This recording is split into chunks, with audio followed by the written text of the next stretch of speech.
అదే RTV app వార్తల్ని క్షణాల్లో చదివే అవకాశం ఉంటుంది. ఒక న్యూస్ పేపర్, ఒక టెలివిజన్ ఛానల్ మీ చేతుల్లో ఎప్పుడూ ఉంటాయి. బాధపడాయని చూసి సంపద ఉంది లేదని మీకు తెలవాలా. మీరు సంపద సృష్టికర్తలుగా చెప్పుకున్నారు. పట్టణంలో ఒక్కడ పెద్ద పనేమి కాదు, సంపద సృష్టించడం గొప్ప సంగతి అని చెప్పుకున్నారు. సంపద సృష్టించండి, దానికి మార్గాలు వెతకండి. దావోస్ నుంచి మీరు ఏ పైసా కూడా తీసుకురాకపోయినా మేమేం అలాంటి వాళ్ళు ఫీల్ కావడం లేదు. ఇక్కడ ఉండి కూర్చొని రాష్ట్రం గురించి ఆలోచించండి. అందులో భాగంగా రాయలసీమ సర్వతోముఖాభివృద్ధికి మీ ఆలోచన చేయమని రాయలసీమ వాడిగా మీ యొక్క బాధ్యతను గుర్తు చేస్తూ ఉన్నాం. బీజేపీ వాళ్ళకి, అట్లాగే జనసేన పవన్ కళ్యాణ్ గారికి, మీ కూటమి ప్రభుత్వం ప్రజల యొక్క ఆకాంక్షల నుంచి మభ్యపుచ్చి ముందుకు పోవడానికి ఏమాత్రం సాధ్యం కాదని తెలియజేస్తా ఉన్నాం. ఖచ్చితంగా మేమందరం కూడా ప్రజల పక్షాన ఈ విషయాన్ని సాధించేందుకోసం కృషి చేస్తాం. నమస్కారం. పెనం మీద నుండి కనకనమండే నిప్పుల పొయ్యిలో పడ్డట్టు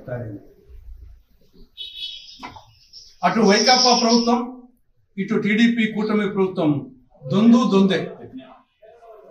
జగన్మోహన్ రెడ్డి ఏమో అరచేతిలో వైకుంఠం చూపిస్తే, చంద్రబాబు నాయుడు గారేమో అరచేతిలో కైలాసం చూపిస్తున్నాడు. గతంలో వైకాపా ప్రభుత్వం ఈ రాష్ట్రాన్ని అప్పుల ఆంధ్రప్రదేశ్గా, అరాచక ఆంధ్రప్రదేశ్గా, రగ్గాంధ్రప్రదేశ్గా, మధ్యాంధ్రప్రదేశ్గా, గంజాయి ఆంధ్రప్రదేశ్గా, అరాచక ఆంధ్రప్రదేశ్గా మార్చి ఆయన చెప్పినారు. అంటే ఆయన పార్టీ ప్రభుత్వం. ఇప్పుడు చంద్రబాబు ప్రభుత్వం అంతకంటే అధ్వాన్నంగా తయారైపోయింది.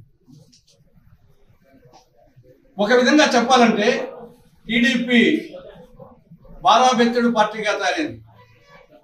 మనం జానబెత్తడు అంటాం, జానకు బెత్తడుకు కొంచెమే డిఫరెన్స్ ఉండేది. ఇది బారాబెత్తడు పార్టీ తయారైపోయింది.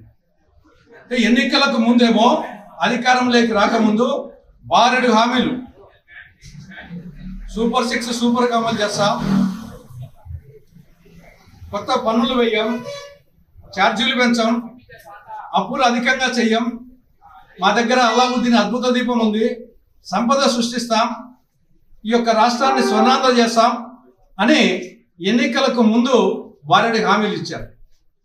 నిజమేనేమో ఈయన దగ్గర అల్లావుద్దీన్ అద్భుత దీపం ఉందేమో అని చెప్పేసి ప్రజలు నమ్మి ఓటు చేసి గెలిపించే 8 నెలలు కావస్తా ఉంది. ఇప్పుడు తీరా సాగు కబురు చల్లగా చెప్పినట్టు రాష్ట్ర ఆర్థిక పరిస్థితి నేను ఊహించిన దానికంటే భయంకరంగా ఉంది. దీన్ని రెక్టిఫై చేయాలంటే కొంత సమయం పడుతుంది. అంతవరకు సంక్షేమ పథకాలు అమలు చేయలేము, బాధుడు కార్యక్రమం తప్పదని చెప్పేసి సాగు కబురు చల్లగా చెప్తున్నాడు. పార్టీకి ఓట్లేసింది, మాట మీద నిలబడతారనే నమ్మకంతో ఓట్లేశారు. కాబట్టి ఎట్టి పరిస్థితుల్లో తప్పించుకునేదానికి అవకాశం లేదు.